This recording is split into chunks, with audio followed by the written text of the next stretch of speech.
Alam nyo ang Davao, napakagaling no?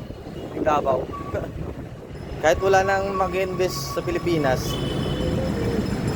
meron pa rin pupunta sa Davao. Imagine wala nang invest, pero sa Davao, meron nag-invest. Hey! Di ba? Balita ko yung Japan mag-invest do sa Davao. Yung Italy, balita ko lang kasi yung China, Malaysia, nag-invest sa Davao. Shish, Cambodia, isa pa yan. Balita ko lang itong Japan mag-invest do sa Davao. What? Ano kayo mangyari? Imagine, parang yung Davao ay sumasideline sa investment. Galing no? Tapos walang utang yan. Pag mo yung Davao, walang utang yan, boy.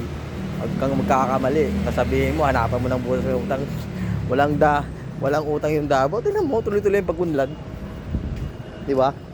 Yung bagong bridge doon gawa ng sa China, yung gawang China yung bridge na yun. Ang ganda, sarap mag-jogging, boy. Sarap mag-jogging. Grabe talaga. Gusto ko na lumipat sa Davao, no? Ang ganda. Ang galing. Ang ganda, magaling, malinis. Wipe out. Grabe.